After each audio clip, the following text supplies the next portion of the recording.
الحمد لله نحمده ونستعينه ونستغفره ونعوذ بالله من شرور أنفسنا ومن سيئات أعمالنا من يهد الله فلا مضل له ومن يضلل فلا هادي له ونشهد أن لا إله إلا الله وحده لا شريك له ونشهد أن سيدنا وحبيبنا ومولانا محمدا عبده ورسوله الذي أرسله بالحق بشيرا ونذيرا وداعيا إلى الله بإذنه وسراجا منيرا فقد قال الله تعالى في كلامه المجيد وفرقانه الحميد أعوذ بالله من الشيطان الرجيم بسم الله الرحمن الرحيم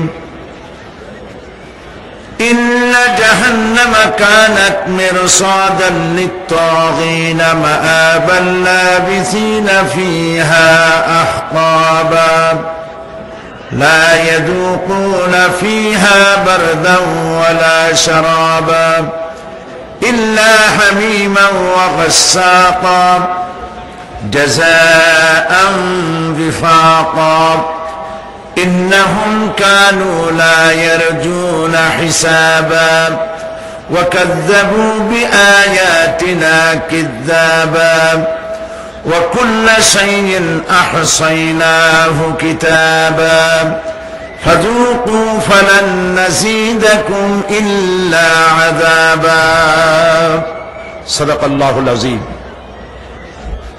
আজকের মাহফিলের সম্মানিত সাহেবে সদর শাইখুল হাদিস হযরত মাওলানা শামসুদ্দিন সাহেব মাদ্দুজিল্লুল আলী, মাহফিলের রৌনক বখ্শ মেহমান আল্লামা হযরত মাওলানা সৈয়দ সলমান নদভী দামাত বরকাতুহুল আলিয়া, আজকে মাহফিলের রৌনক বখ্শ অন্য আরেকজন মেহমান ফজিলতুল শেখ আব্দুল্লাহ সালেম আব্দুল্লাহ, হযরত উলামায়ে কেরাম, উপস্থিত বীর চট্টলার সম্মানিত প্রিয় ভাইয়েরা, পর্দার আড়ালের মা এবং বোনেরা, সুপ্রিয় সাংবাদিক বৃন্দ, আসসালামু আলাইকুম ওয়া রাহমাতুল্লাহি ওয়া বারাকাতুহু। আমরা তন্ময় চিত্তে এবং গভীর আগ্রহ নিয়ে আল্লামা হযরত মাওলানা সৈয়দ সলমান নদভী তার গরা কদর মালফুজাত আমরা শুনছিলাম। যেহেতু প্রচন্ড শীত, সেজন্য আমি ভূমিকার দিকে যাব না, সংক্ষেপে তাড়াতাড়ি করে শেষ করে দেব যাতে করে আপনাদের কষ্ট না হয়। আমরা আলোচনা করতেছিলাম সূরা নাবা থেকে, এবং কোরআনে কারীম হচ্ছে আল্লাহ রাব্বুল আলামিনের পক্ষ থেকে আখিরি হেদায়েত। এই আলোচনার কোনো শেষ নাই। মানুষ এর কাছে যত যাবে কোনদিন এটা পুরাতন হবে না। লা তুহসা আজাইবুহু ওয়ালা তুবলা গারাইবুহু ফীহি মাসাবিহুল হুদা ওয়া মানারিল হিকমা। নবী করিম সাল্লাল্লাহু আলাইহি ওয়াসাল্লাম বলেছেন, এ কোরআন কোনদিন জীর্ণ হবে না, পুরাতন হবে না, এর বিস্ময়কারিতার কোনো শেষ হবে না। এটি বিজ্ঞানের সুউচ্চ মশাল এবং এটি হচ্ছে হেদায়েতের চিরকালের জন্য শ্রেষ্ঠ কিতাব। ওই সমস্ত মানুষরাই ভাগ্যবান যারা কোরআনে কারীম থেকে কোরআনে কারীম বুঝতে পারে এবং এর থেকে হেদায়েত গ্রহণ করতে পারে। আল্লাহ পাক আমাদেরকে কোরআন বোঝার তৌফিক এনায়েত করুন। আমরা সবাই বলি আমিন। আমরা সূরা নাবার আলোচনা করতেছিলাম এবং যে পর্যন্ত শেষ করেছিলাম গতকাল, তারপরের থেকে আলোচনা করা হচ্ছে। জাহান্নামের এই বিশ্ব পরিস্থিতির একটি পরিসমাপ্তি ঘটে যাবে। বিশ্ব পরিস্থিতির পরিসমাপ্তির পর কিয়ামত অনুষ্ঠিত হবে। সেই কিয়ামতের দিন দুটি ভাগ হবে, এক ভাগ যাবে জাহান্নামে আর এক ভাগ যাবে জান্নাতে। এখন এই জাহান্নামটা কি ধরনের হবে সে সম্পর্কে কোরআন বলছে, ইন্না জাহান্নামা কানাত মিরসাদা। জাহান্নাম হচ্ছে একটি ঘাঁটি বিশেষ, লিত্তাগিনা মাআবা, যা হবে বিদ্রোহীদের আবাসস্থল, লাবিথিনা ফিহা আহকাবা, যার ভেতরে মানুষেরা জাহান্নামীরা যুগের পর যুগ অবস্থান করবে। লা ইয়াযুকুনা ফিহা বারদান ওয়ালা শারাবা, এবং সেখানে কোনো ঠান্ডা বা কোনো পানীয়, সুপেয় কোনো পানীয় তাদের কিসমতে হবে না। ইল্লা হামিমা ওয়া গাসসাকা, সেখানে পান করার জন্য তারা পাবে উত্তপ্ত টকবগে গরম পানি আর ক্ষতের ক্ষরণ পুঁজ রক্ত। নাউযু বিল্লাহি মিন যালিক। জাযাআন ওয়িফাকা, এটি হচ্ছে তাদের কৃত কর্মের পূর্ণ ফল। ইন্নাহুম কানু লা ইয়ারজুনা হিসাবা, কারণ ছিল তারা হিসাবের কোন হিসাব নিকাশের আশা করত না। ওয়াকাযযাবু বিআয়াতিনা কিযাবা, আর তারা আমার আয়াতগুলিকে মিথ্যা মনে করে প্রত্যাখ্যান করেছিল। ওয়া কুল্লা শাইইন আহসাইনাহু কিতাবা, আর আমি গুনে গুনে তাদের সমস্ত আমলগুলি লিপিবদ্ধ করে রেখেছিলাম। ফাযুকু ফালান নাযীদাকুম ইল্লা আযাবা, এখন বুঝো মজা, এখন তোমাদেরকে আযাব ছাড়া আর কিছুই বাড়ানো হবে না। এ হলো আজকে যেটুকুন আলোচনা করতে চাই সেটুকুনের তর্জমা। আমি চেষ্টা করব খুব সংক্ষেপে কথাগুলিকে আপনাদের সামনে পেশ করার জন্য। বিমাশিয়াতিল্লাহি তাআলা। ইন্না জাহান্নামা কানাত মিরসাদা, জাহান্নাম হচ্ছে একটি ঘাঁটি, একটি ফাঁদ। আরবি রাসাদ শব্দ থেকেই মিরসাদ শব্দের উৎপত্তি হয়েছে। এর অর্থ হলো ঘাঁটি, ফাঁদ। জাহান্নাম শিকারি ধরার জন্য ওত পেতে বসে আছে, এটাই বোঝানো হয়েছে। জাহান্নামের শিকার তারাই হবে যারা পৃথিবীতে আল্লাহ পাকের আনুগত্য করেনি, নবী করিম সাল্লাল্লাহু আলাইহি ওয়াসাল্লামকে বিশ্বাস করে নাই, ইসলামী আন্দোলনের সঙ্গে বিরোধিতা করেছে, তাদের জন্যই কিয়ামতে জাহান্নাম হবে। জাহান্নামে কারা যাবে, শাস্তি কি ধরনের হবে, আর জাহান্নাম থেকে কারা মুক্তি পাবে, এটাই হবে আজকের মূল আলোচনা।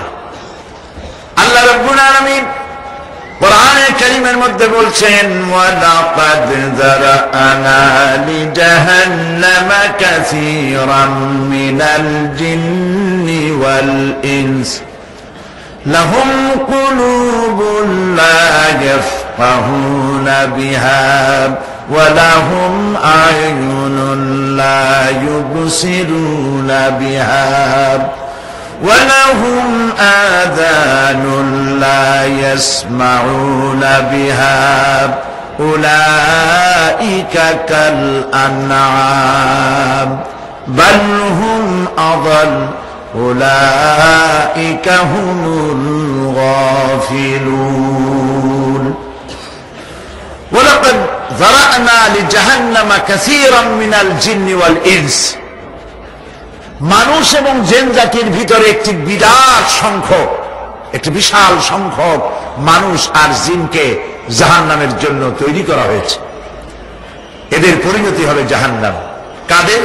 লাহুম কুলুবুন লা ইয়াফকাহুনা বিহা, যাদেরকে আমি কালব দিয়েছি, অন্তঃকরণ দিয়েছি, সেই অন্তঃকরণ দিয়ে সেই মন দিয়ে, সেই চিন্তা দিয়ে, সেই চেতনা দিয়ে, সেই প্রজ্ঞা দিয়ে, সেই মেধা দিয়ে তারা আমাকে চিনতে চেষ্টা করলো না। এদের বিবেক আছে, সব বুঝেছে, কিন্তু আমাকে বুঝতে পারে নাই।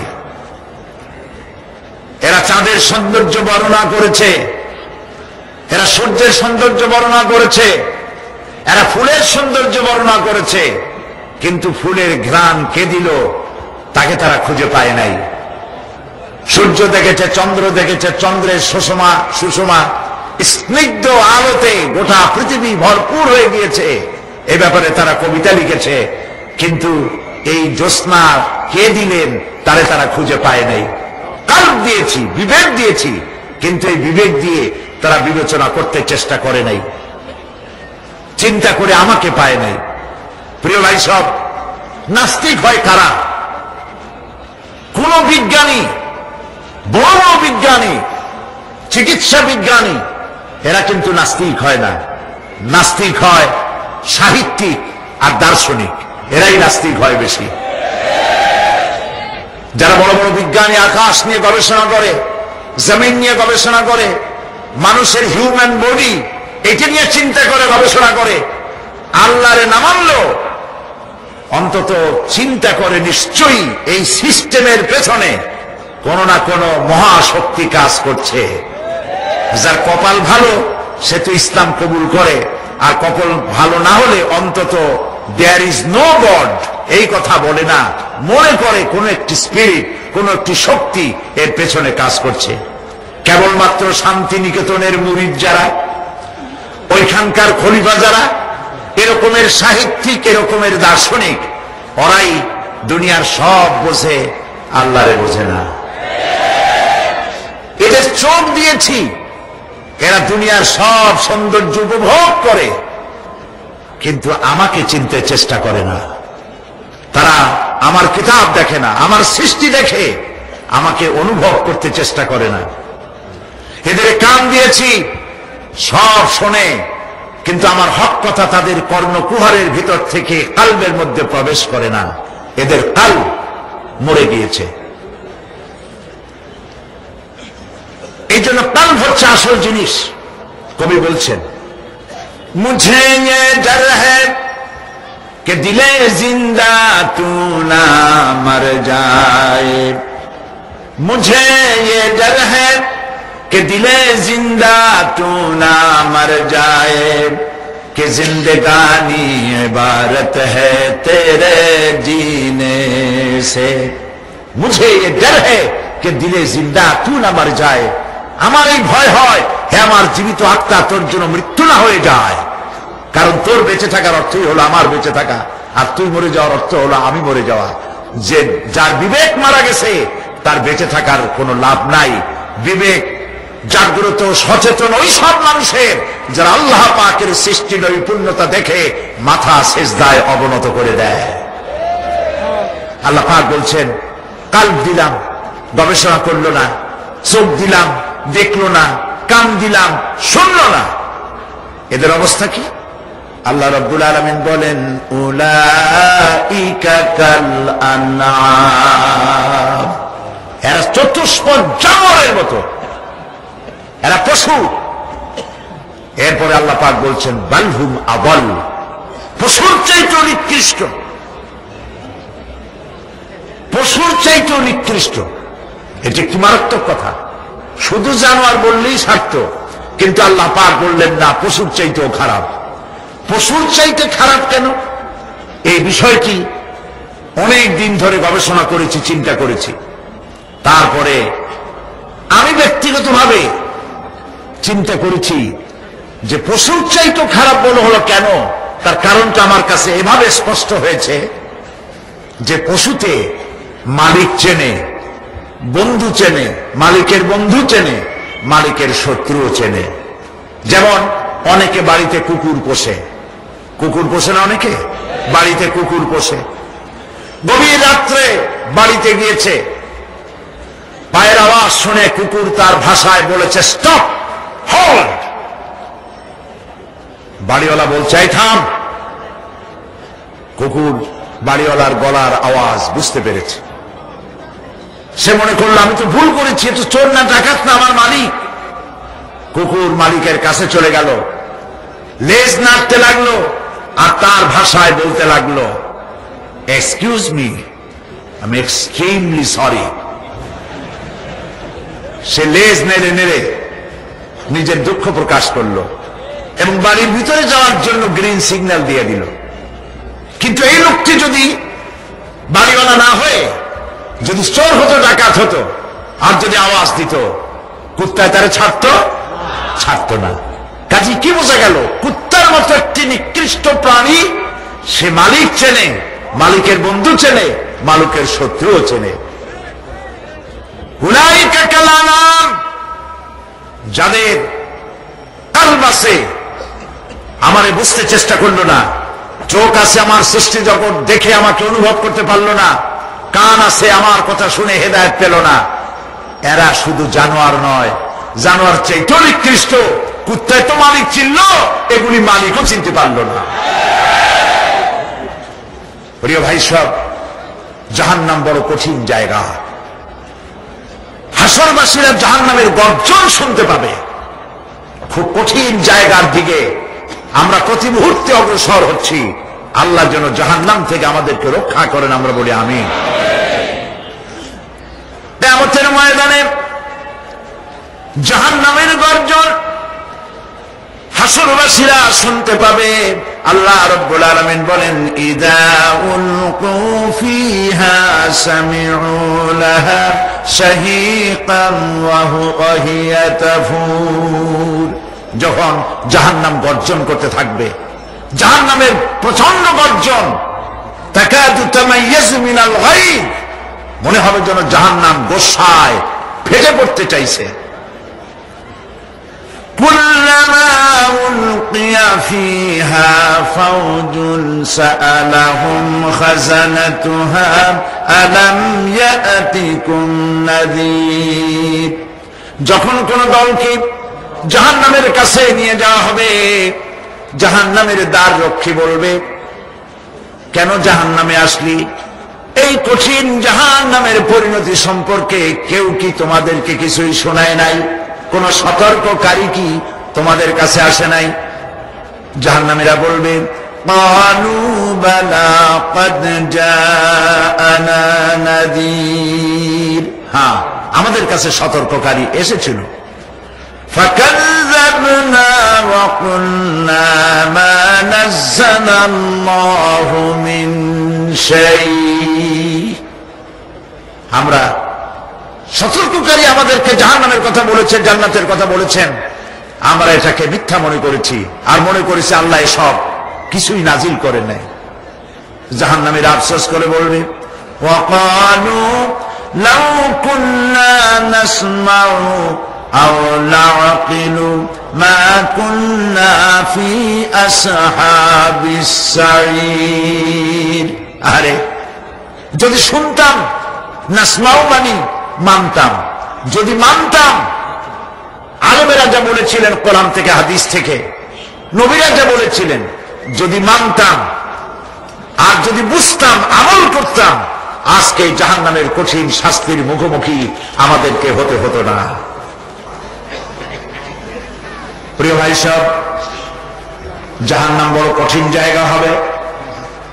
এই জাহান্নামে কারো মৃত্যু হবে না। এই পৃথিবীতে রোগ হোক, যত বড় মারাত্মক রোগ হোক, একদিন রোগী জরাজীর্ণ হয়ে ক্লান্তি হয়ে মৃত্যু হয়ে যাবে ঠিক, কিন্তু মানুষ যখন জাহান্নামে চলে যাবে, মৃত্যু যতই কামনা করুক না কেন, মৃত্যু আর আসবে না। আল্লাহ পাক বলেছেন, সুম্মা লা ইয়ামুতু ফিহা ওয়া লা ইয়াহইয়া।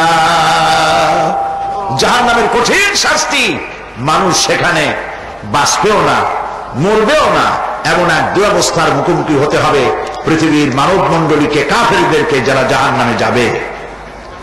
জাহান্নামীরা মৃত্যু কামনা করবে, বলবে আরে যদি মরে যাইতাম। কোরআনে কারীমে রব্বুল আলামিন বলেছেন, লা তাদউ সুবুরান ওয়াহিদান ওয়ালা ওয়াদউ সুবুরান কাসীরা। এক মুহূর্ত কামাই করো না, একটা মৃত্যু কামনা করো না, 1000 বার যদি মৃত্যু কামনা করো, মৃত্যু আর আসবে না। এই জাহান্নামের কঠিন শাস্তির ভেতরে মানুষকে থাকতে হবে। প্রিয় ভাই সব, এই জাহান্নামে সামান্য সামান্য পাপের কারণে, যে কোনো পাপের কারণেই জাহান্নাম হবে না। এই জাহান্নামে কারা যাবে তার একটি বয়ান আল্লাহ পাক কোরআন শরীফের মধ্যে বলে দিয়েছেন। একটি আয়াতের মধ্যে আল্লাহ রাব্বুল আলামিন বলেন, আলকিয়া ফি জাহান্নামা কুল্লা কাফফারিন আনীদ মান্নাইন লিল খায়রি মু'তাদিন মুরিব। প্রত্যেক অস্বীকারীকে জাহান্নামে যেতে হবে। যারাই আল্লাহ পাককে অস্বীকার করেছে তাদেরকে জাহান্নামে নিক্ষেপ করা হবে। যে সত্যের পথে প্রতিবন্ধকতার সৃষ্টি করেছে, ইসলামী আন্দোলনের সামনে বাধার সৃষ্টি করেছে, আর আল্লাহ পাকের সীমা লঙ্ঘন করেছে, দ্বীনের প্রতি সন্দেহ পোষণ করেছে, আর আল্লাহর সাথে শিরক করেছে, তাদের সকলকেই জাহান্নামে যেতে হবে। নাউযুবিল্লাহি মিন যালিক। আল্লাহ পাক এর থেকে আমাদেরকে হেফাজত করুন, আমরা বলি আমিন। প্রিয় ভাই সব, নবী রাসূলগণ তারা এই পৃথিবীতে আল্লাহর দেওয়া জীবন বিধান নিয়ে এসেছিলেন। একে অস্বীকার যারা করবে তাদেরকে কিয়ামতে জাহান্নামে নিক্ষেপ করা হবে।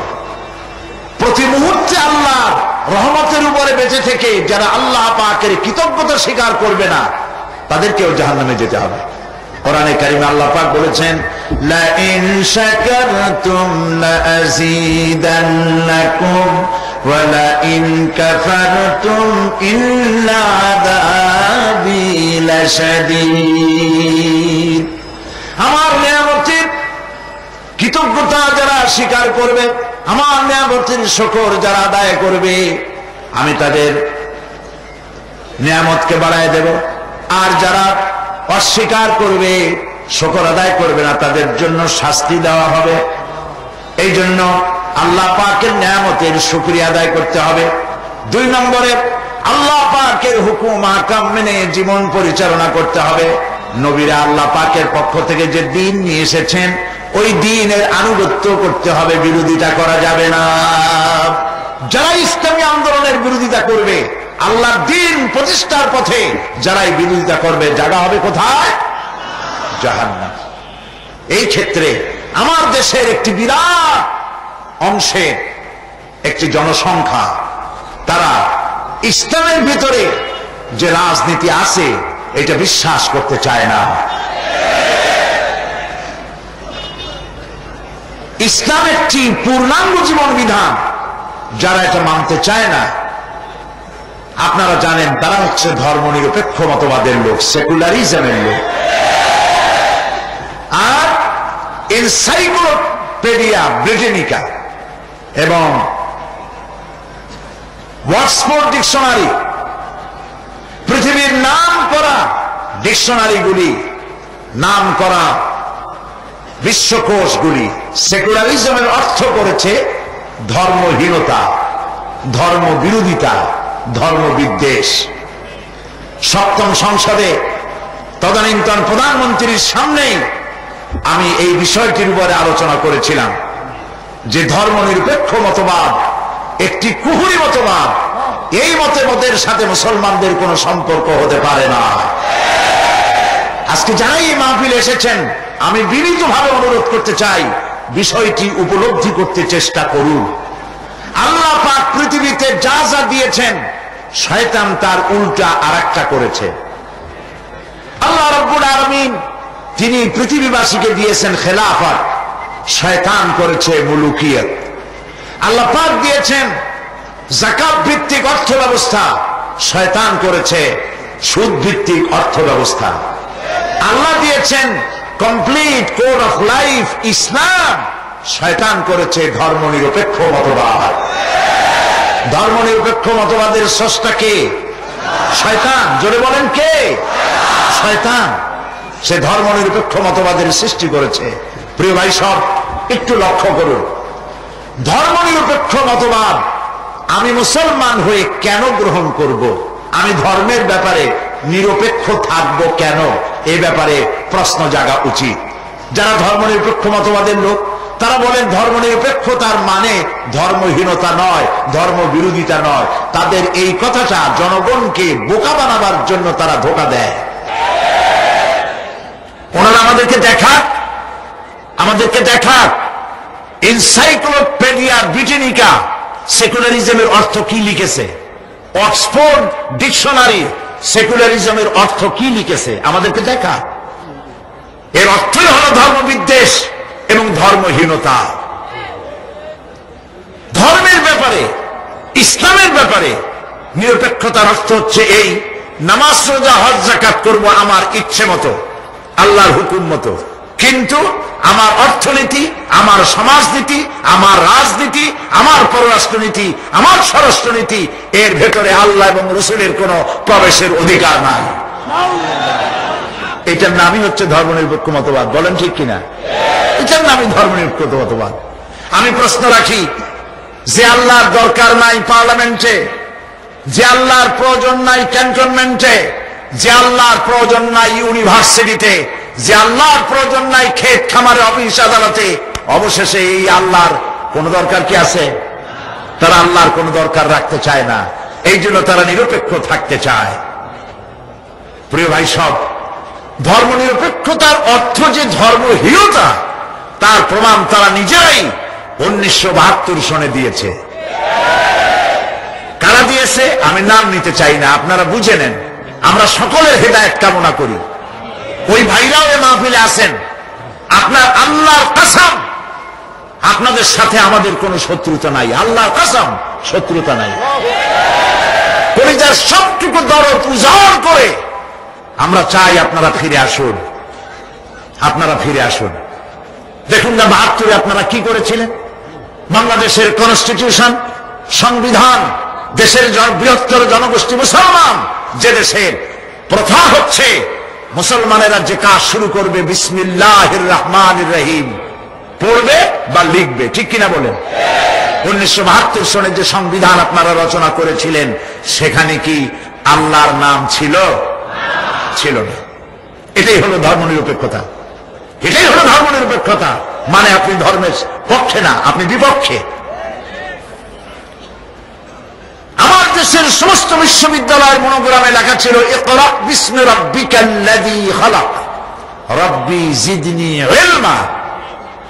আপনারা তখন বিশ্ববিদ্যালয়ের মনোগ্রামগুলি থেকে আল্লাহর কোরআনের এই আয়াতগুলিকে মুছে ফেলে দিয়েছিলেন। আমি কি অসত্য বলছি? সলিমুল্লাহ মুসলিম হল, এই নামের মধ্যে থেকে মুসলিম শব্দ আপনারা বাদ দিয়েছিলেন। আপনাদের দলের নামের মধ্যে মুসলিম শব্দ ছিল, সেটাও আপনারা বাদ দিয়েছিলেন। নজরুল ইসলাম কলেজে নজরুল ইসলাম কলেজ, যেহেতু নামের মধ্যে ইসলাম আছে, ওটাও সইতে পারেন নাই, ইসলাম আপনারা বাদ দিয়েছিলেন।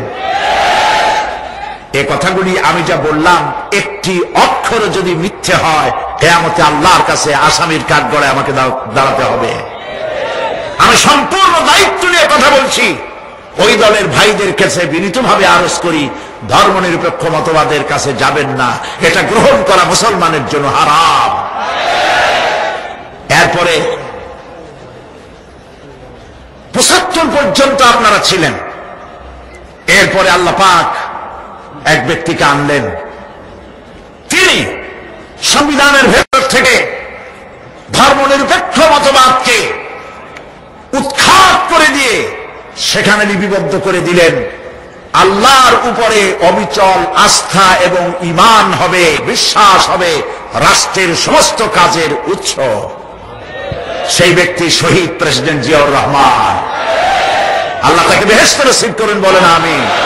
গোটা জাতি চিরকাল তাকে শ্রদ্ধার সাথে স্মরণ করবে এই কাজের জন্য। তাহলে বাংলাদেশের কনস্টিটিউশনের ভিতরে সেকুলারিজমের কোন স্থান নয়। 75 থেকে 96 পর্যন্ত 21 বছর ক্ষমতায় আপনারা ছিলেন না, কিন্তু আবার যখন ক্ষমতায় এলেন, ওই ধর্মনিরপেক্ষ হওয়ার কারণেই আবার ধর্মের সাথে বিরোধিতা আপনাদের নেতারা করেছে, আপনারা করেন নাই। যারা এই দলকে ভালোবাসেন তাদেরকে বলছি, আপনাদের দোষ না, দোষ নেতাদের। এই দেশে যত বোমাবাজি হইল সত্যের জন্য তারা, যেহেতু তারা আলেম বিদ্বেষী, ধর্মনিরপেক্ষ হওয়ার কারণে আলেমদেরকে তারা বরদাস্ত করতে পারে নাই। শাইখুল হাদিসের মতো একজন প্রবীণ আলেম, 80 বছর 86 বছর বয়স, হাজার হাজার আলেমদের ওস্তাদ, তাকে খুনের আসামি বানাইয়া ধর্মনিরপেক্ষ হওয়ার কারণেই আপনারা তার জেলের মধ্যে ঢুকাইছিলেন। আমি পার্লামেন্টে বলেছি, শাইখুল হাদিস মানুষ খুন করছে, শয়তানেও বিশ্বাস করবে না। আপনারা ধর্মনিরপেক্ষ হওয়ার কারণেই 252টি মাদ্রাসা বন্ধ করে দিয়েছিলেন। আপনারা ধর্মনিরপেক্ষ হওয়ার কারণেই বাংলাদেশে 13,000 আলেমদেরকে পাবলিক সিকিউরিটি অ্যাক্টে, জননিরাপত্তা আইনে গ্রেফতার করে জেলখানার মধ্যে ঢুকিয়ে রেখেছিলেন। প্রিয় ভাই সব, ওই দলের লোকদের কাছে ভাইয়ের মতো করে বিনয়ের সাথে অনুরোধ করি, আল্লাহর রাস্তে ধর্মনিরপেক্ষ মতবাদকে ছেড়ে দিন। রমজান মাসে, গত রমজানে পার্লামেন্ট চলতেছিল, আমি পার্লামেন্টে ঢুকতেছি, ওই দলের একজন বর্ষিয়ান নেতা, তার সঙ্গে দেখা হলো। বললাম, ভাই শুনতে পেলাম আপনারা নাকি গঠনতন্ত্রে ধর্মনিরপেক্ষ মতবাদ বাদ দিচ্ছেন। কইছে না না, এটা বাদ দিব কেন? তা বললাম যে পত্রিকা যে লিখছে, আন্দাজে লিখছে, এটা বাদ দিব কেন? আল্লাহ নিজেই তো ধর্মনিরপেক্ষতাবাদী। আস্তাগফিরুল্লাহিল আযীম, আল্লাহ পাক ধর্মনিরপেক্ষ? আল্লাহই তো সব থেকে ধর্মের পক্ষে। ইন্নাদ দীনা ইনদাল্লাহিল ইসলাম, কেবলমাত্র ইসলাম, শুধুমাত্র ইসলাম আমার কাছে পছন্দ, মনোনীত জীবন ব্যবস্থা হিসেবে। সুবহানাল্লাহ। প্রিয় ভাই সব, আল্লাহর শপথ, আপনাদের দুশমন নয়, আপনারা আমাদের ভাই। আল্লাহ আপনাদেরকে ফিরাতে চাই অন্যায় রাস্তা থেকে। আল্লাহ পাক কোরআনের মধ্যে বলেছেন, আফাতুমিনুনা বিবাদিল কিতাব ওয়া তাকফুরুনা বিবাদ।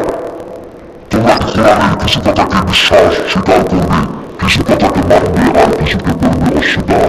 তাহলে এই পৃথিবীতে তোমাদেরকে লাঞ্ছনার শাস্তি দেওয়া হবে, আর কিয়ামতের দিন কঠিন শাস্তি তোমাদেরকে প্রদান করা হবে।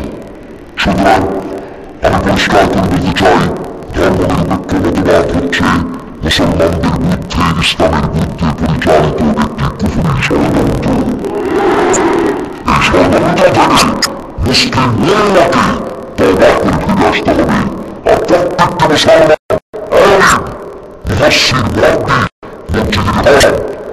মুহাদ্দিস মঞ্চে দাঁড়িয়ে ধর্মনিরপেক্ষতা সম্পর্কে মানুষকে বোঝান, একটি কুফরি মতবাদ পৃথিবীর সমস্ত আলেম একমত, সমস্ত ফুকাহা, মুফাসসির, মুহাদ্দিস, মুহাক্কিকিন একমত, ধর্মনিরপেক্ষ মতবাদ কেবল মতবাদ। এই মতবাদের সাথে আমাদের কোনো সম্পর্ক থাকবে না, জায়েজ নয়। রাজি আছেন সবাই? আমাকে হাত উঁচু করে দেখা।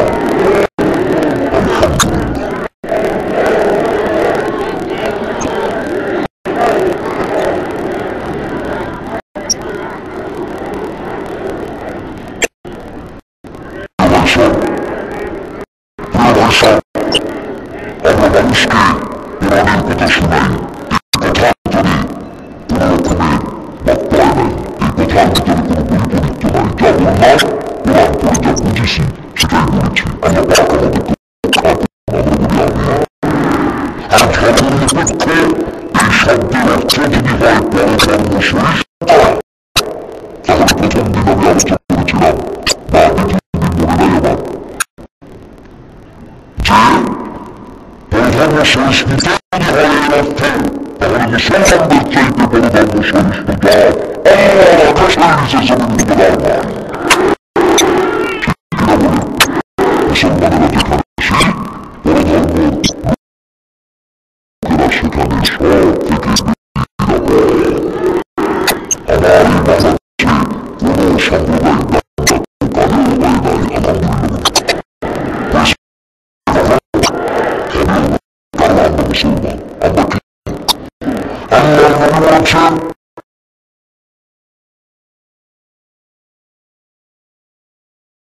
সংখ্যাগরিষ্ঠ মুসলিমরা যারা সংখ্যালঘু হবে তারা হলো আমানত।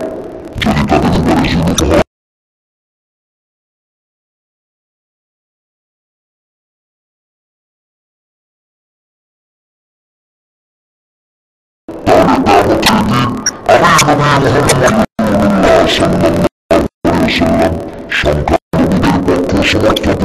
সংখ্যাগরিষ্ঠ মুসলমানদের আল্লাহর তরফে মামলা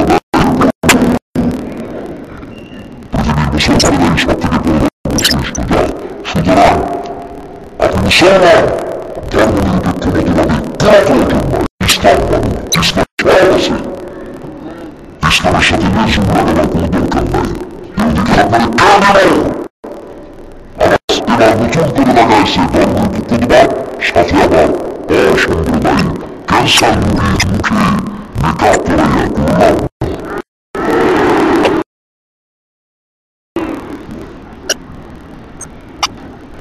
জাহান্নাম বড় কঠিন হবে, সেদিন কাজ সমাবেশ করবে কাজ থাকবে।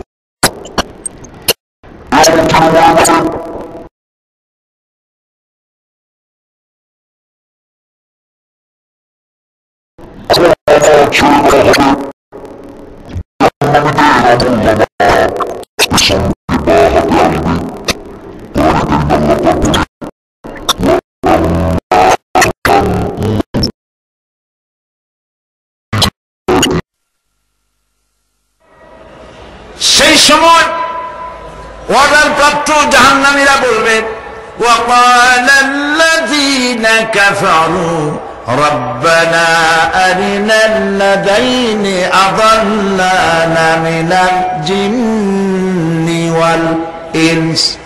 কাফেররা তারা বলবে, আয় আল্লাহ, কে আমাদেরকে গোমরাহ করেছিল, তোমার দ্বীনের রাস্তা থেকে কারা সরায় দিয়েছিল, জেনেদের মধ্যে মানুষের মধ্যে একটু দেখায় দাও।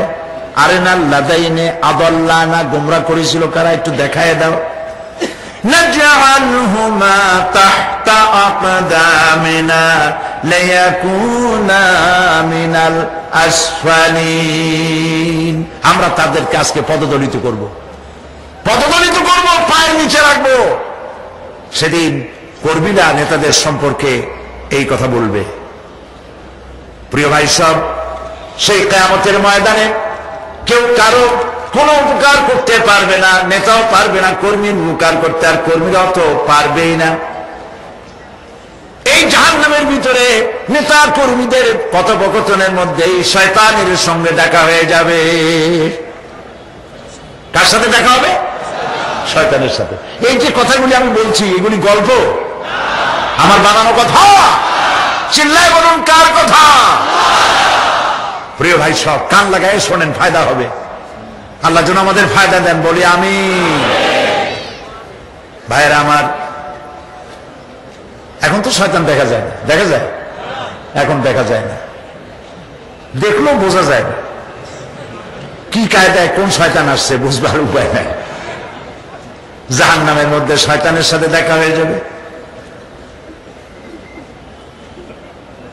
নেতার কর্মীরা বলবে, এই যে পেয়ে গেছে, এই শয়তান, তোর কারণেই তো আজ আমাদের এই বিপদ হয়ে গেল। তুই আমাদেরকে প্ররোচিত করেছিস, আমাদেরকে গোমরাহ করেছিস। শয়তানের কথা মানুষেরা শোনে, গুনাহ করে নিজে। কবি বলেছেন, क्या हंसी आती है मुझे हजरते इंसान पर, क्या हंसी आती है मुझे हजरते इंसान पर, फेल बत्तू खुद करे और लानत करे शैतान पर। খারাপ কাজ নিজে করে দোষ দেয় শয়তানের। আসলে শয়তান তো প্ররোচনা দেয়। জাহান্নামের মধ্যে শয়তানের সাথে দেখা হয়ে যাবে। শয়তানকে যখন সবাই অভিযুক্ত করবে, তোর কারণেই তো জাহান্নামে এলাম, শয়তান তখন বলবে, وَقَالَ الشَّيْطَانُ لَمَّا قُضِيَ الْأَمْرُ إِنَّ اللَّهَ وَعَدَكُمْ وَعْدَ الْحَقِّ وَوَعَدتُّكُمْ فَخَلَفْتُكُمْ। শয়তান বলবে, আল্লাহ তোমাদেরকে সত্য প্রতিশ্রুতি দিয়েছিলেন, আমারে দোষ দিয়ে লাভ নাই, আমারে দোষ দিয়ে লাভ নাই। আল্লাহ পাক সত্য ওয়াদা করেছিলেন, তিনি ওয়াদা করেছিলেন তার কথা যদি শোনো, নামাজ যদি আদায় করো, জেনা যদি না করো, মদ জিয়া যদি না খেলো, সুদ ঘুষ যদি না খাও, আল্লাহ জান্নাত দান করবে। এটা ছিল তার ওয়াদা। আল্লাহ তার ওয়াদা পালন করে যারা তার হুকুম মেনে চলেছে তাদেরকে জান্নাত দান করেছেন। আর আমার ওয়াদা ছিল ভিন্ন। আমি ওয়াদা করেছিলাম এই ড্রিঙ্ক আর বিমেরি, খাওয়ার ফুর্তি করো, দুনিয়াটা মস্ত বড়, দুনিয়া কা মজা লে লো, দুনিয়া তোমারি হ্যায়। শয়তানের কথা। কার কথা? শয়তানের কথা। শয়তানের কথা মতো শয়তান বলল, আমি বললাম পরকাল নাই, দেয়ার ইজ নো গড। বুদ্ধিজীবী মার্কা কথা। শ্রেষ্ঠ বুদ্ধিজীবী কে? আমি অনেকগুলো ওয়াদা করছিলাম, এইটা নাই সেইটা নাই, আল্লাহ রসুলের কথা মানা মানার দরকার নাই। এমনি করে আল্লাহ যে ওয়াদা করেছিলেন সমস্ত ওয়াদা তিনি পালন করেছেন। আর আমি যে ওয়াদা করেছিলাম আজ আমি খেলাপ করলাম। এমন জায়গায় বলবে যে এইটারে শোধ করার, এটার সংশোধন করার আর কোন উপায় নাই। শয়তান আরো বলবে, ওয়ামা কানা লি আলাইকুম মিন সুলতান। আর আমি যে ওয়াদাগুলি করেছিলাম এর পিছনে কোনো দলিল ছিল না। আলেমরা কথা বলছে, কোথায় কোথায় কোরআন বলছে, হাদিস বলছে। লক্ষ্য করে শুনতেছেন আপনারা? আলেমরা কথা বলেছি, কোথায় কোথায় কোরআন আর হাদিসের দলিল পেশ করেছে, আল্লাহর কথা রাসূলের কথা পেশ করেছে।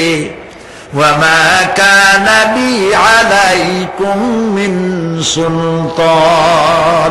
আর আমার কথার ভিতর কোনো দলিল ছিল না, আন্দাজে কয়ে গেছি। ভাইয়ের আমার, বোনের আমার, দিলাম একটা ডাক, ডাকে তাকানো লোক, বায়ে তাকানো নাই, সবাই দিলাম দৌড়। এখন আমারই দোষ দাও কেউ? এইসব দোষ দিয়ে কি লাভ নাই। ইল্লা আন দাউতুকুম ফাস্তাজাবতুম লি। আমি কি করছি?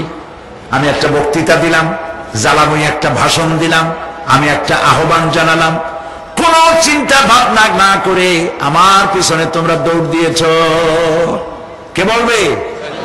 আহারে, আল্লাহ কি কোনো কথা গোপন রাখছেন? কোন গোপন রাখছেন? সব বলে দিয়েছে। কেন চিন্তা করো নাই? নেতা একটা এসে মঞ্চে দাঁড়ায় বক্তৃতা করতেছে, তো সারা জীবনে নামাজ পড়ে না, চেহারার দিকে তাকাইলে মনেই হয় না মুসলমান। মরলে পরে ফেরেশতা পর্যন্ত আশ্চর্য হয়ে যাবে, বেটা তুই শ্মশান থেকে কবরে আসছিস কেন?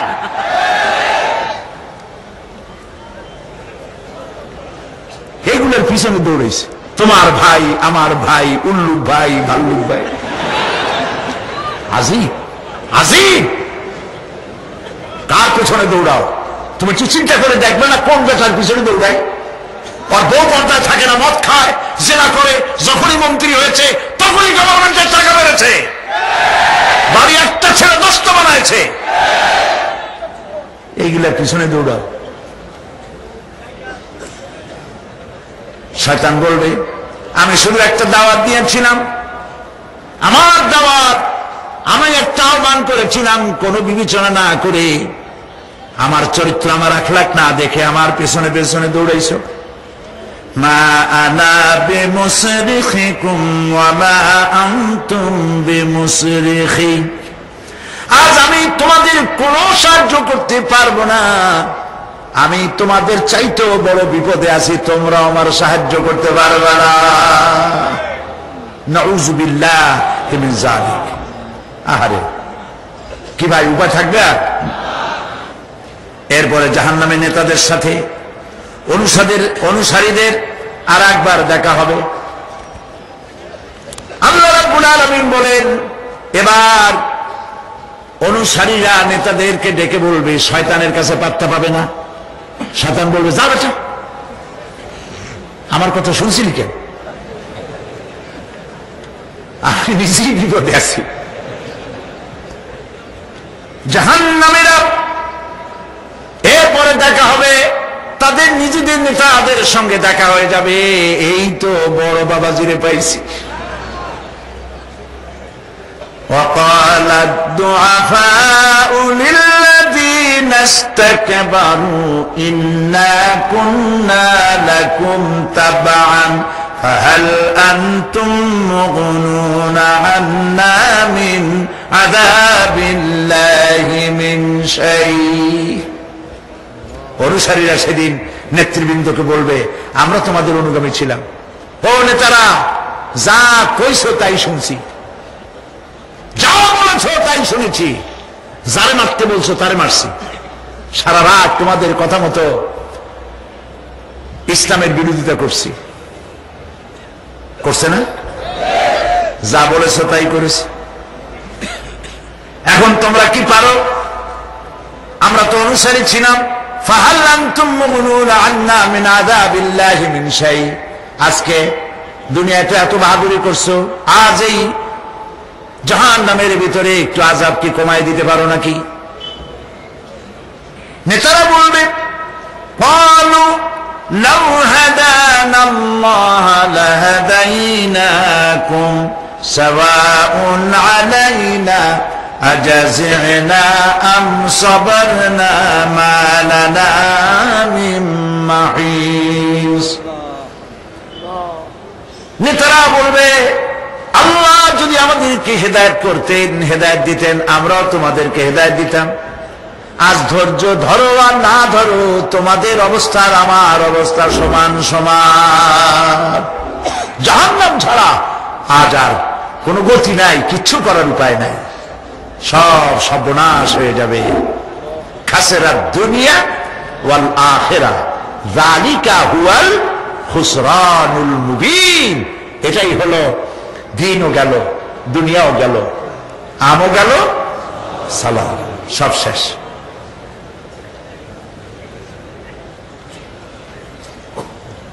প্রিয় ভাইয়েরা আমার, এরপরে আল্লাহ পাক বলছেন,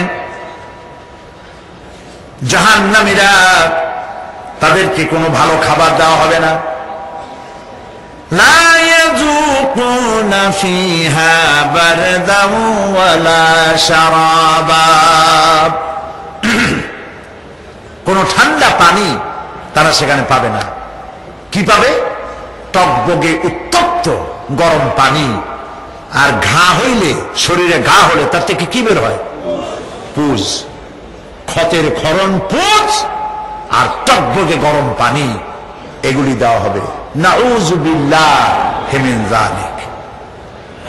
ভাইরা আমার, আল্লাহ পাক কোরআনে কারীমের মধ্যে বলেন, তুসকা মিন আইনিন আনিয়া লাইসা লাহুম তুআমুন ইল্লা মিন দারি'in লা ইউসমিনু ওয়া লা ইউগনি মিন জু'।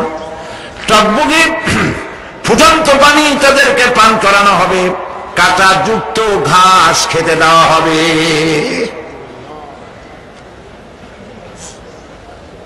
এতে করে তাদের ক্ষুধা মিটবে না, দেহেরও কোনো পুষ্টি হবে না, ক্ষুধাও নিবৃত্ত হবে না। এরপরে তাদেরকে জাহান্নামের আগুন দিয়ে তাদের পোশাক বানানো হবে। নাউযুবিল্লাহ। জাহান্নামের পোশাক পরিয়ে দেওয়ার কারণে আল্লাহ পাক বলছেন, শরীরটা পুড়ে ঝলসে যাবে। কুল্লামা নাদিজাত জুলুদুহুম বাদদালনাহুম জুলুদান গায়রাহা লিয়াযুকুল আযাব। চামড়া পুড়ে শেষ হয়ে যাবে, আবার নতুন করে চামড়া পরানো হবে, যাতে করে শাস্তির তীব্রতা অনুভব করতে পারে। আমার ভাইয়েরা, জাহান্নামের আযাব সহ্য করতে না পেরে জাহান্নামীরা সব কিছুর বিনিময় জাহান্নাম থেকে মুক্তি চাইবে। ইয়াওয়াদ্দুল মুজরিমু লাউ ইয়াফতাদি মিন আযাবিন ইয়াওমাইযিন বিবানিহি ওয়া সাহিবাতিহি ওয়া আখিহি। সেদিন অপরাধীগণ চাইবে তার স্ত্রী, তার আত্মীয় স্বজন, ভাই বোন, সাহায্যকারী, নিকটবর্তী পরিবার সকলের বিনিময়, এমনকি ওয়ামান ফিল আরদি জামিআন, পৃথিবীর সব কিছু যদি তাকে দেওয়া হয়, তার বিনিময়ে সে জাহান্নাম থেকে মুক্তি পাওয়ার জন্য কাকুতি করবে, আপত্তি করবে, বাঁচার চেষ্টা করবে। কিন্তু আল্লাহ রাব্বুল আলামিন পরিষ্কার করে বলেছেন, জাহান্নাম থেকে কাফেরদের মুক্তির কোনো উপায় নাই। খালিদিনা ফিহা আবাদান, চিরকালের জন্য তাদেরকে জাহান্নামে থাকতে হবে। এই জাহান্নামের কঠিন শাস্তি থেকে বাঁচার জন্য আল্লাহ রাব্বুল আলামিন কোরআনে কারীমের মধ্যে বলেছেন, ইয়া আইয়ুহাল্লাযীনা আমানু কু আনফুসাকুম ওয়া আহলিকুম নারা, হে বিশ্বাসীরা, জাহান্নামের আগুন থেকে নিজেকে বাঁচাও এবং পরিবারের লোকদেরকে বাঁচাও। বড় কঠিন জায়গা। পড়েন আমার সাথে, আল্লাহুম্মা আজিরনা মিনান নার। সবাই পড়েন, আল্লাহুম্মা আজিরনা মিনান নার। আবার পড়েন, আল্লাহুম্মা আজিরনা মিনান নার। আল্লাহ তাআলা জাহান্নাম থেকে আমাদেরকে মুক্তি দাও। জোরে বলেন আমিন। নবী করিম সাল্লাল্লাহু আলাইহি ওয়াসাল্লাম বলেছেন, মাগরিবের পরে 7 বার, ফজরের পরে 7 বার আল্লাহুম্মা আজিরনা মিনান নার পড়বেন, আল্লাহ পাক জাহান্নাম থেকে মুক্তি দিবেন। তবে হ্যাঁ, খালি এই আজিরনা মিনান নার বললেই যে জাহান্নাম থেকে মুক্তি হবে তা না। জাহান্নামে যাওয়া লাগে যেসব কাজ করলে সেই সব কাজ থেকে নিজে বাঁচো, আহল ও আয়ালকে বাঁচাও। আমার প্রিয় ভাইয়েরা, নিজেও জাহান্নাম থেকে বাঁচার চেষ্টা করলাম না, সন্তানদেরকে জাহান্নাম থেকে বাঁচাবার জন্য চেষ্টা করলাম না, আল্লাহর কাছে মহা মুসিবতে পড়ে যাব। সেজন্য আল্লাহ পাক বলছেন, ইন্নাহুম কানু লা ইয়ারজুনা হিসাবা, এই লোকগুলি হিসাব নিকাশ যে দেওয়া লাগবে কিয়ামতের ময়দানে, এটা তারা আশাই করতো না, বিশ্বাসও করতো না যে হিসাব নিকাশ হবে কিয়ামতে। আল্লাহ পাক বলেন, ইন্নাল্লাযীনা কাযযাবু বিআয়াতিনা ওয়াস্তাকবারু আনহা লা তুফাত্তাহু লাহুম আবওয়াবাস সামাই ওয়া লা ইয়াদখুলুনাল জান্নাতা হাত্তা ইয়ালিজাল জামালু ফি সাম্মিল খিয়াত। আল্লাহ পাক বলছেন, যারা আমার আয়াতকে অস্বীকার করেছে, মিথ্যা মনে করেছে এবং অহংকার করেছে, আমাকে অমান্য করেছে, এই সমস্ত লোকগুলি, তাদের জন্য আকাশের দরজা খোলা হবে না, আর তাদের জন্য তারা জান্নাতেও যেতে পারবে না। একটি সূচের ছিদ্র পথে উষ্ট্র গমন করা সম্ভব, কথা বুঝতে পারছেন? সুয়ের ছিদ্র দিয়া একটা উট গমন করা সম্ভব, কিন্তু এই সমস্ত মানুষগুলি জান্নাতে যাওয়া এর থেকে অসম্ভব। কোনদিন এরা জান্নাতে যেতে পারবে না। ওয়া কুল্লা শাইইন আহসাইনাহু কিতাবা, আর আমি সমস্ত কাজগুলি, ওরা মনে করেছিল যে আমি বুঝি তাদের হিসাব নিকাশ রাখতেছি না, আমি গুইনা প্রত্যেকটি জিনিস হিসাব করে একটি কিতাবের মধ্যে লিপিবদ্ধ করে রেখেছিলাম। সুবহানাল্লাহ।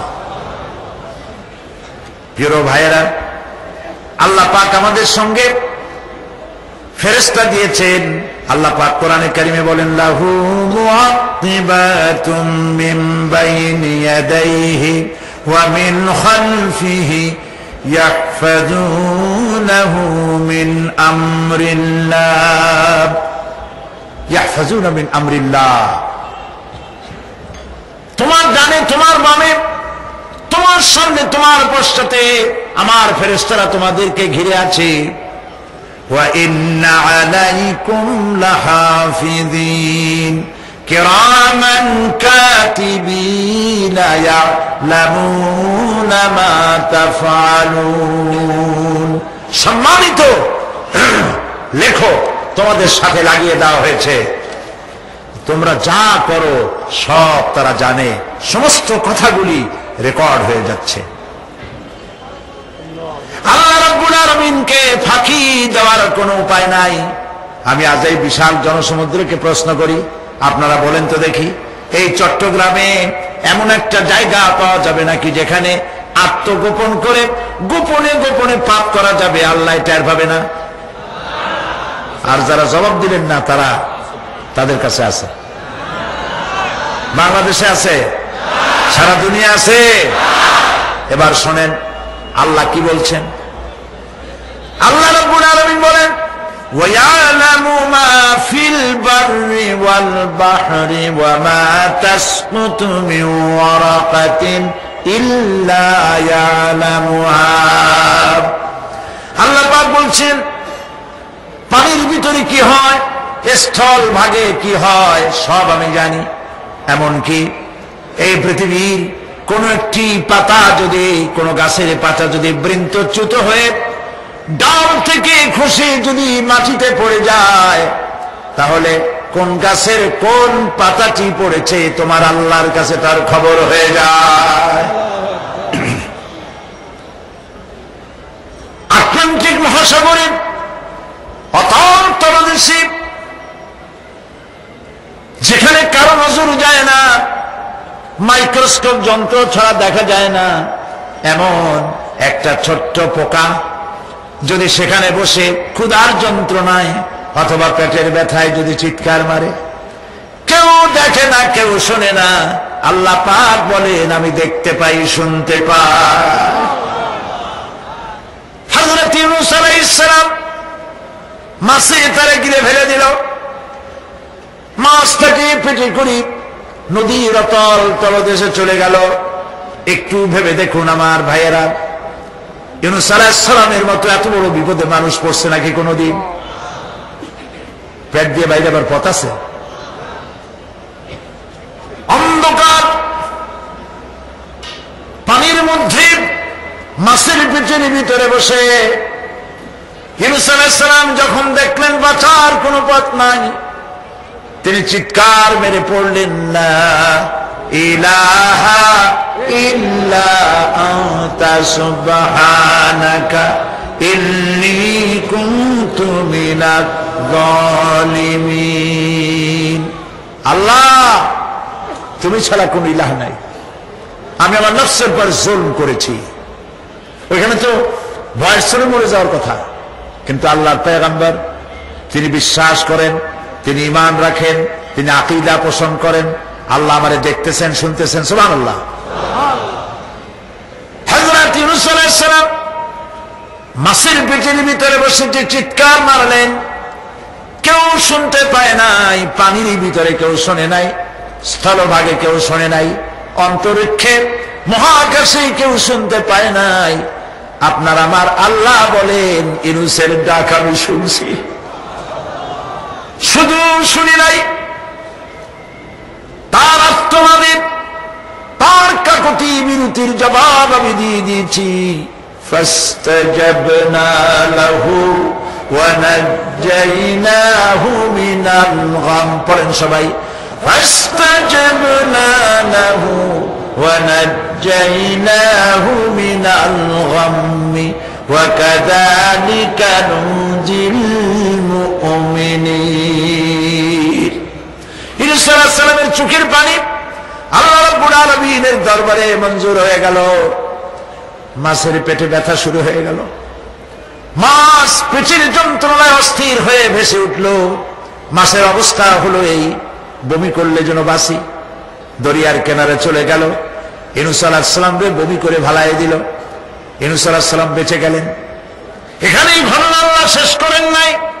আল্লাহ রাব্বুল আলামিন বললেন, এত বড় বিপদ থেকে যে আল্লাহ ইউনূসকে বাঁচায় দিয়েছে, ওয়া কাযালিকা নুনজিল মুমিনিন। মুমিন বান্দারা যদি বিপদে পড়ে আর আমারে যদি ডাকে, আমি আল্লাহ রাব্বুল আলামিন বাঁচাইয়া দেব। মাজারে যাইও না, মাজারে যেও না, এই মাজারগুলি তোমাদেরকে কিচ্ছু দিতে পারবে না। বিশ্বাস করো মুসলমান, মাজারে চাদর দিও না, আগরবাতি দিও না, মোমবাতি দিও না, টাকা পয়সা দিও না। যে ব্যক্তি মারা গেছে তোমাকে কিচ্ছু দিতে পারবে না, পারবে না, পারবে না। আল্লাহু আকবার।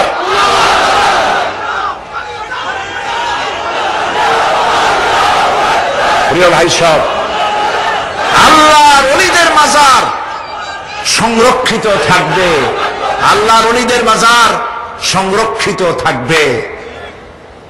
আপনি যাইয়া বসছেন কোন কারণে, সেখানে জিয়ারতের উদ্দেশ্য নয়, কখনোই নয়। যে বসছেন সিলেটে, এখন শাহজালাল রহমতুল্লাহ আলাইহির মাজার জিয়ারত করতে পারেন, কিন্তু নিয়ত করে যাইতে পারবেন না, রাসূলুল্লাহ নিষেধ করেছেন। আল্লাহর নিষেধ, আল্লাহর আদেশ মানা যেমন ফরজ, রাসূলুল্লাহর আদেশ নিষেধ মানা উম্মতের জন্য ফরজ। বাগদাদ গিয়েছেন ব্যবসা উপলক্ষে, বড় বিশ্বের মাজার জিয়ারত করেন, অসুবিধা নেই, কিন্তু এখান থেকে নিয়ত করে বাগদাদে যাইতে পারবেন না মাজার জিয়ারত করার জন্য। আজমির গিয়েছেন কোন কর্ম উপলক্ষে, এবার খাজা মঈনুদ্দিন চিশতি রহমতুল্লাহ আলাইহির মাজার জিয়ারত করতে পারেন, কিন্তু জিয়ারতের উদ্দেশ্য করে যেতে পারবেন না। হাদিসে সুস্পষ্টভাবে নিষেধ করা হয়েছে। কারণটা বলবো? কারণ হলো কলিজার মধ্যে একটা ভয় আর মহব্বত, বিশ্বাস, যিনি শুয়ে আছেন তিনি আমার কথা শুনবেন এবং আমার আশা পূরণ করবেন। এই বিশ্বাস শিরক, শিরক এবং শিরক। আপনি কবরের কাছে যাচ্ছেন, যার কাছে যাচ্ছেন, ধরেন খাজা মঈন চিশতি রহমতুল্লাহ আলাইহি, মাহবুব সুবহানি, কুতুবে রব্বানি, শেখ মহিউদ্দিন আব্দুল কাদের জিলানী রহমতুল্লাহ আলাইহি। মাতৃভাষা কি? আরবি। মাতৃভাষা কি? আরবি। খাজা মঈন চিশতি রহমতুল্লাহ আলাইহি মাতৃভাষা কি? আরবি। শাহজালাল রহমতুল্লাহ আলাইহি মাতৃভাষা কি? আরবি। আপনি যাই কইলেন, খাজা বাবা আমার ছেলে হয় না অনেকদিন, স্বাস্থ্য খুব খারাপ, ব্যবসায় উন্নতি হয় না, চাকরিতে প্রমোশন হয় না, আমার এই আশাগুলো পূরণ করে। আপনার কথা খুব বুঝলো, তাহলে 1 নম্বরে ফেল, মিস ফায়ার। আপনার একটা কথাও তিনি বুঝে নেই।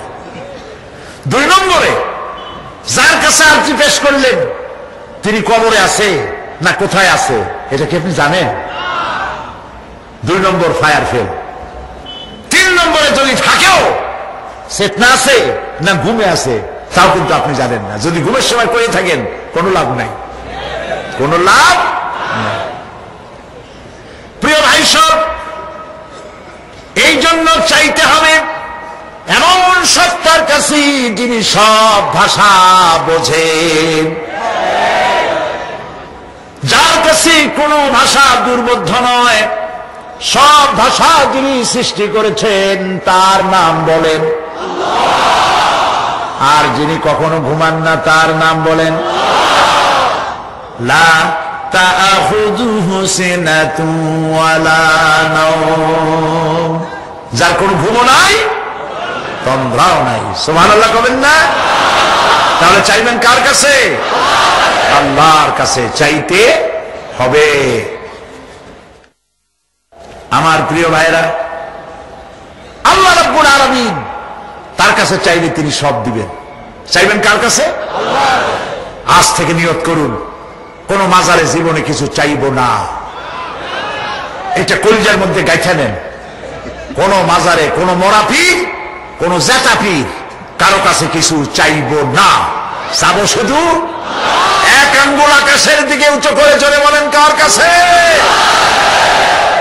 বলেন আল্লাহু আকবার। হাত নামা। এখন চাইতে হবে কার কাছে? আল্লাহর কাছে। গতকাল আমি বলেছিলাম যে আল্লাহ পাক আছে কোথায়, কত দেখি? মাশাআল্লাহ। কিন্তু আরশে তো আছেন। কয়েকজন বিজ্ঞ ব্যক্তি তারা আমাকে বলেছেন যে কোরআন শরীফের কয়েকটি আয়াত, আমার ওই আয়াত, আমি যে আয়াত বলেছি আর রহমান আলাল আরশিস তাওয়া, আল্লাহ পাক কোথায় আছেন?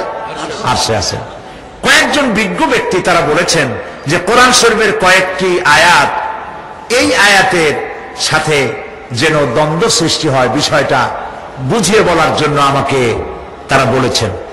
আমি চিন্তা করলাম জিনিসটা একটা আকীদার ব্যাপার, একটু বুঝাই বলাই দরকার। অনেকের ধারণা যে আল্লাহ পাক সব জায়গায় আছে, আর আমি কালকে বললাম আরশে আছে। কোরআন শরীফে আছে ওয়াহুয়া মাআকুম আইনামা কুনতুম, তুমি যেখানে আছো আল্লাহ পাক সেখানে আছে। তাহলে আরশে আছে এই কথার সাথে তো এই কথা মিলল না। এক। দুই নম্বরে ওয়াহুয়াল্লাযী ফিস সামাই ইলাহুন ওয়া ফিল আরদি ইলাহুন, আকাশেও আল্লাহ জমিনেও আল্লাহ, তাহলে আলাল আরশ ইস্তাওয়া এটার সাথে একটু দ্বন্দ্ব হয়ে যায়। তিন নম্বর ওয়াসিআ কুরসিয়ুহুস সামাওয়াতি ওয়াল আরদ, তার আসন তার সিংহাসন আসমান এবং জমিন ব্যাপৃত। এই তিনটি আয়াতের সাথে আর রহমান আলাল আরশ ইস্তাওয়া একটু দ্বন্দ্ব হয়ে যায়। এটার সমাধান কি? সমাধান সম্পর্কে আমি যদি মোতালা করলাম সেটা হলো এই সম্পর্কিত প্রশ্নের জবাবে বিশ্ববিখ্যাত মুফাসসির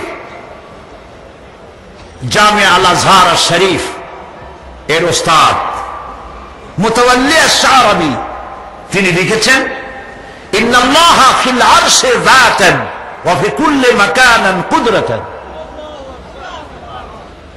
ওয়া ফি কুল্লি মাকানিন কুদরাতান, আল্লাহ পাক তার জাত, আল্লাহ পাক তার জাত আরশে আজিমে, কিন্তু কুদরতি তৌরে গোটা পৃথিবী তার কাছে পরিব্যাপ্ত হয়ে আছে, সব তিনি দেখতে পাচ্ছেন, শুনতে পাচ্ছেন। আর রহমান আলাল আরশ ইস্তাওয়া এই কথার পক্ষে কোরআনে কারীমের আপনি যেমন তিনটা আয়াত নিয়ে একটু দুশ্চিন্তা পড়ছিলেন, সে চিন্তার জবাব মুতাওয়াল্লি আশ-শারাবি দিয়েছেন। জবাব হলো এই, আল্লাহ পাক তার জাত আরশে আজিমে, আর কুদরতি তৌরে তিনি সারা বিশ্ব আকাশ জমিন সর্বত্র তার ইলমের মধ্যে সবকিছুই রয়েছে, তার শোনা আর দেখার বাইরে কিছুই নেই। আর রহমান আলাল আরশ ইস্তাওয়া এর পক্ষে কোরআনের দলিল শুনুন, কোরআন এবং হাদিসের দলিল। এক, কিবলা পরিবর্তনের সময় নবী করিম সাল্লাল্লাহু আলাইহি ওয়াসাল্লাম বারবার আকাশের দিকে তাকাচ্ছিলেন। কোন দিকে তাকাচ্ছিলেন? কারণ কি? ডাইনি বাই তো তাকান না, তাকাইছে কোন দিক? কেন? আল্লাহ পাক আরশে আছে। আছে কোথায়? কোরআন বলছে قد نرى تقلب وجهك في السماء, আমি লক্ষ্য করেছি আপনি বারবার আকাশের দিকে তাকাচ্ছেন। তাহলে আকাশের দিকে তাকাবার অর্থই হলো আল্লাহ পাক আকাশে আছেন বলেই আল্লাহ পাকের নবী তার দিকে আকাশের দিকে তাকিয়েছেন। দুই নম্বরের দলিল হচ্ছে কোরআনে ইলাইহি ইয়াসআদুল কালিমুত তাইয়্যিবু ওয়াল আমালুস সালিহু ইয়ারফাউহু, আল্লাহ পাক বলছেন উত্তম কালেমা এবং নেক আমল আল্লাহর দিকে উত্থিত হয়। উত্থিত মানে কি? উপরের দিকে ওঠে। নেক আমল আর তাইয়্যিব কালেমা উপরে ওঠে কেন? যেহেতু উপরে কে আছেন? সুবহানাল্লাহ বলেন। তৃতীয় দলিল হাদিস ইরহামু মান ফিল আরদ ইয়ারহামকুম মান ফিস সামা, জমিনবাসীদের উপরে দয়া করো তাহলে যিনি আকাশে আছেন তিনি তোমাদেরকে রহম করবে, বলেছেন মুহাম্মদ রাসূলুল্লাহ সাল্লাল্লাহু আলাইহি ওয়াসাল্লাম। তাহলে বোঝা গেল আল্লাহ পাক কোথায় আছেন? আরশে আজিমে। চতুর্থ দলিল মেরাজে নবী করিম সাল্লাল্লাহু আলাইহি ওয়াসাল্লামকে আল্লাহ পাক কোথায় নিয়েছিলেন? ডাইনে বাই নেন নাই। বুরাক পাঠিয়েছিলেন কেন? উপরে ওঠার জন্য, ঠিক কিনা? এক একটা আকাশ অতিক্রম করছিলেন কিনা? তারপরে আল্লাহর সান্নিধ্যে আল্লাহ নবীকে আল্লাহ পাক পৌঁছালেন মেরাজে, বুরাকের মধ্য দিয়ে আরশে আজিম পর্যন্ত পৌঁছাইছিলেন।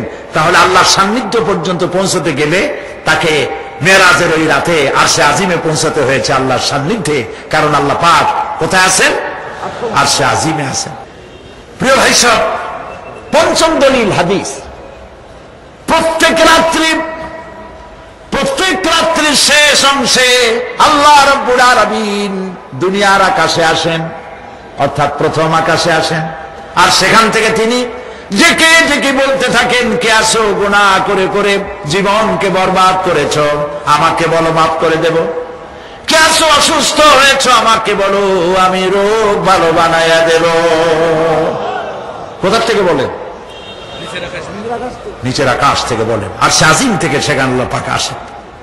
সুতরাং এই আয়াত নিয়ে, এই বক্তব্য নিয়ে দ্বিমত করার কোনো সুযোগ নাই। এবার সর্বশেষ দলিল আমি পেশ করছি ইমাম মালিক রাহমাতুল্লাহ আলাইহি। ইমাম মালিক তিনি কি বলছেন? তিনি বলছেন আল ইস্তাওয়া মালুমুন ওয়াল কাইফু মাজহুল।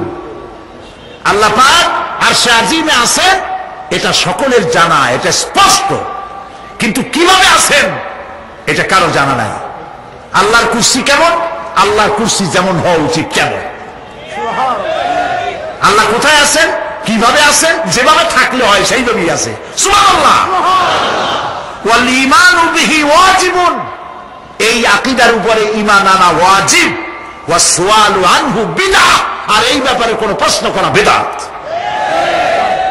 সুতরাং স্পষ্ট হয়ে গেল যে আল্লাহ রাব্বুল আলামিন আছেন আরশে আজিমে, আর রহমানু আলাল আরশি ইস্তাওয়া, আরশে আজিমে আছেন, কিন্তু তিনি সব কিছুর সমভাবে দেখতে পান, শুনতে পান, এতে কোনো অবস্ট্রাকশন সৃষ্টি করার ক্ষমতা কারো নাই।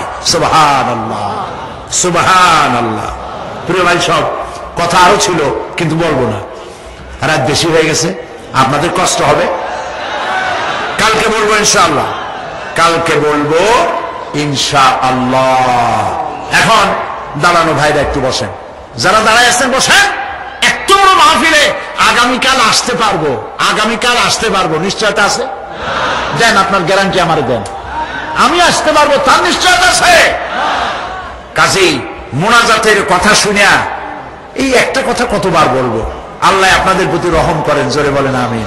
কিছু লোক আছে মোনাজাতের নাম শুনলেই কিছু কিছু লাখো জনতার মধ্যে 5-6 জন লোক, আল্লাহ এদের হেদায়েত করুন, বলেন আমিন। আল্লাহ এদের কলিজায় জাহান্নামের ভয় দিন। প্রিয় ভাই, সব কিয়ামতের দিন আমলনামা ছেড়ে দেওয়া হবে। আমলনামাগুলি যার যার হাতে আসবে, বেঈমানের পিছন থেকে বাম হাতে, ইমানদারের সামনে থেকে কোন হাতে? এই কথা একটু বলে শেষ করে দিই।